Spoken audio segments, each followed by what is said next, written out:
गुजरात के अहमदाबाद से हैरत कर देने वाला एक वीडियो सामने आया है जिसमें स्कूल की छात्रा ने स्कूल में ही सुसाइड कर लिया। अहमदाबाद शहर के प्राइवेट स्कूल में 10वीं की एक छात्रा के सुसाइड का एक दिन बाद शुक्रवार को वीडियो सामने आया। छात्रा ने चौथी मंजिल से छलांग लगा दी थी। उसके पैर और सिर में गंभीर चोटें आई। इसके बाद प्राइवेट हॉस्पिटल में भर्ती कराया गया और छात्रा ने इलाज के दौरान गुरुवार देर रात दम तोड़ दिया। हालांकि स्टूडेंट के सुसाइड की वजह अब तक पता नहीं चल सकी है। स्टूडेंट के स्कूल बैग या घर से भी कोई सुसाइड नोट नहीं मिला है। गई काले नवरंगपुरा पोलीस स्टेशन में एक जाहेरात थयेली हती के सोमललित स्कूलनी अंदर 4th फ्लोर उपरथी एक विद्यार्थीनी पड़ी जता तात्कालिक गंभीर रीते इजाग्रस्त हालत में सारवार अर्थे निधि होस्पिटल में दाखल करेल छे, जेथी पोलीस नवरंगपुरा तात्कालिक आ बनाव अंगे जाणवा जोग दाखल करी आगळनी तपास हाथ धरेल हती।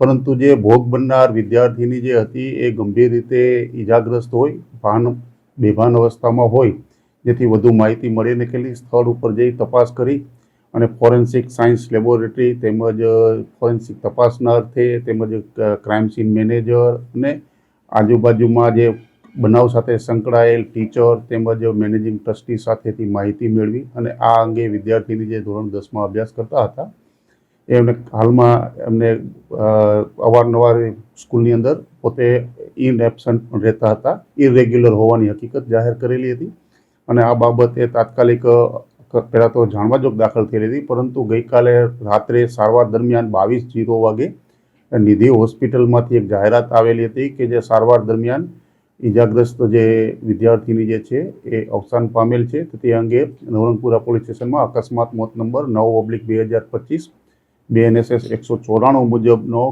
बनाव दाखल करी अने आ अंगे कायदेसर पेनल डॉक्टर मार्फते PM करवामां आवेल रहेल छे અને આ બનાવમાં ફોરેન્સિકની ટીમની મદદ લેવામાં આવી રહેલ છે। ટેકનિકલ એનાલિસિસ તેમજ સ્કૂલની અંદર મળી આવેલ CCTV કેમેરા તેમજ વિદ્યાર્થીના ક્લાસ ટીચર તેમજ જે આ સ્કૂલમાં જે પણ પીરિયડ કે જે વિદ્યાર્થી ટીચરો સંકળાયેલા છે તેમાં અમને પૂછપરછ કરવામાં આવનાર છે અને વિદ્યાર્થીનીના બનાવના ઘટનાક્રમે જે સમયે બનાવ બનેલ છે તે સમયે જે વિદ્યાર્થી કે વિદ્યાર્થીનો જે લોબીમાં કે જે હાજર હોય તેમને શોધી અને એમની પૂછપરછ કરી અને એક્ઝેક્ટ શું કારણ બનાવ બનેલ છે તેની તપાસ તજવીજ ચાલી રહેલ છે।